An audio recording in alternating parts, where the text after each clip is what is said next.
अगर कुर्मी के को जो बोलना है बोलिए। कुर्मी समाज के बारे में वो बोल दी, कुछ सालों के लिए बाहर कर दिया गया। इसमें क्या कहीं न कहीं ये भी आरोप लगाई कि ईसाई धर्म का जो लड़ाई लड़ रही थी उसमें उनको किसी तरह का पार्टी तरफ से कोई प्रतिक्रिया देखने को नहीं मिला, और वही अगर कुर्मी समाज के बारे में वो बोल दी तो उनको 6 सालों के लिए बाहर कर दिया गया। इसमें क्या कहिएगा? वो आरोप लगा रही है आप लोगों पे, क्या कहिएगा इस बार?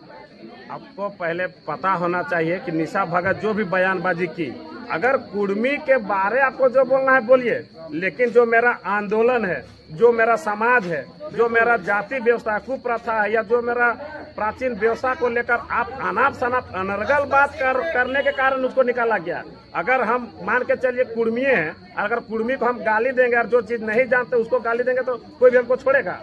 बात यहाँ पर है सही और गलत का। अगर जो चीज वो सही बोल रही है तो हम लोग सही बात का सम्मान करेंगे, लेकिन आप सही नहीं जान रहे हैं, सच्चाई क्या है उसको नहीं जान रहे हैं। पहले उनको पता नहीं है कि कुर्मी 1949 में क्या था, या 1913 का जनगणना में क्या था, या 18वीं शताब्दी में कुर्मी क्या था। उनको पहले इतिहास ही नहीं पता है और वो बोल दे रही है कि कुर्मी का मांग बेकार है या ये हुआ, तो उसको थोड़ी ना मानेगा जी। क्या लगता है कि जो SC ST शामिल होने के लिए काफी लालायित थे टाइगर जयराम मातो जेल के MT, कहीं उन लोगों को बरकराने का काम करिए, क्या लगता है आपको? ऐसा कुछ नहीं है। ये मांग हम लोग का संवैधानिक है और ये मांग हम लोग का पूरा जायज है, न्यायपूर्वक है।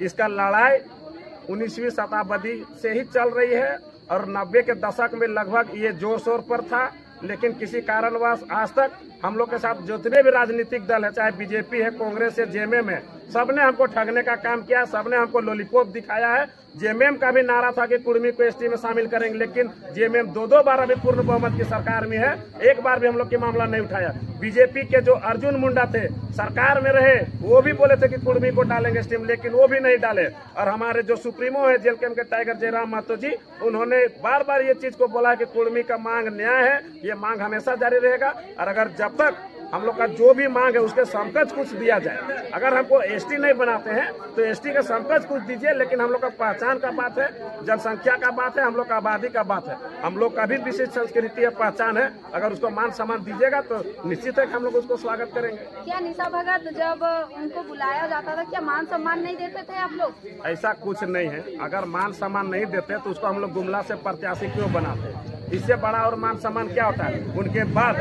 उनको जब भी वैसा लगा या पार्टी में जब भी वे बोले सबको मान सम्मान मिला है। अब तक तो हमको ऐसा देखने को नहीं मिला है। अब निकल गई तो कोई भी आरोप लगाएगा ही, क्या कि जो बहुत को ऐसा देखे हैं कि जिस समय जिसमें रहता है तो उस समय कुछ नहीं बोलेगा, जब दूसरा जगह जाएगा तो इसका बुराई करेगा। अरे भैया आप किस कारण जुड़े थे? आप तो बहुत बोल रहे थे कि झारखंड के संवारने सजाने में जयराम मातो ही है, तो फिर आपको तुरंत कैसे उस संगठन विपरीत आप बात करने लगे?